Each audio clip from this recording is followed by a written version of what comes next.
आज बड़े फारा क्षेत्र में उस वक्त हड़कंप मच गया जब एक रेडीमेड दुकान संचालक और दुर्गा समिति के कार्यकर्ताओं में विवाद होते होते हाथापाई होने लगी, जिसके बाद लोगों की भीड़ जमा हो गई और लाडगंज थाना पुलिस को इसकी सूचना दी गई, जिसके बाद मौके पर पहुंची पुलिस दोनों पक्षों को थाने ले आई। दरअसल यह विवाद चंदे के पैसों को लेकर हुआ है। इस दौरान अफरा तफरी का माहौल निर्मित हो गया। हालांकि पूरी घटना सीसीटीवी कैमरे में कैद हो गई है, तो वहीं दोनों पक्षों में आपस में समझौता होने की बात कही जा रही है। थाना प्रभारी ने जानकारी देते हुए बताया कि अभी दोनों पक्षों की तरफ से किसी भी पक्ष का आवेदन नहीं आया है। यदि आवेदन आता है तो निष्पक्ष और विधिपूर्ण कार्रवाई की जाएगी।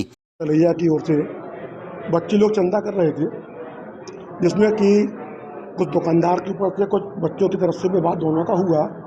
जो विवाद थोड़ा बड़ों में हो गया और थाने तक आ गया, पर दोनों की सलाह हम लोगों ने करके और दोनों को बैठा के जिसका जो नुकसान हुआ उसका पूरा कर रहे हैं लोग, और मुद्दा ख़त्म हो गया यहीं पर। इसकी कोई कार्रवाई नहीं की जा रही है। दोनों पार्टी एक साथ हो गई है, क्योंकि दोनों मोहल्ले की है, कोई अलग नहीं है।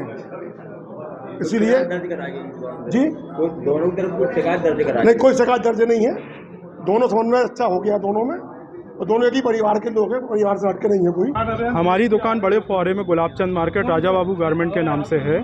आज 4 बजे लगभग हमारे यहाँ राष्ट्रीय दुर्गा समिति तलैया के कुछ व्यक्ति लोग आए और अवैध चंदा वसूली के नाम से उनने 501 रुपये की रसीद दी हमको, जिसमें हमने उनसे बोला कि हम 501 रुपये नहीं दे पाएंगे, हमारी क्षमता 101 रुपये देने की है और बाकी बात आप भैया से करना। तो उनका ये शब्द था कि हम किसी के बाप के नौकर नहीं बैठे हैं कि जो 7 बजे तक भैया का इंतजार करें। उसके बाद सीधे धक्का मुक्की करते हुए अवैध वसूली की, हम तो चंदा लेके जाएंगे, और सीधे झूमा झपटी हुई। हमारी दुकान के कांच तोड़े गए, हमको जान से मारने की धमकी देके गए और बोल के गए कि अब हम वहां से निकलो, अब हम बताते हैं तुम लोगों को। कौन सी समिति थी, कहाँ? राष्ट्रीय दुर्गा उत्सव समिति तलैया की। थाना लाडगंज में सूचना आई है कि राजा गारमेंट के पास में विवाद हो गया कुछ समिति और दुकान वालों के बीच में। अभी तो उन्होंने आवेदन नहीं दिया है, थाने उपस्थित आए। जैसे आवेदन जो भी देते हैं उस हिसाब से मुनासिब कार्रवाई की जाएगी।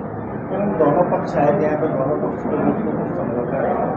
हाँ, दोनों एक ही एक्चुअली समिति सब पूरे व्यापारी और सबकी मिल कर के है, तो वो चाह रहे हैं कि दोनों आपसी समझौता करना चाह रहे हैं। बाकी अभी तो आवेदन कुछ दिया नहीं, जैसा होगा तो वैसी कार्रवाई।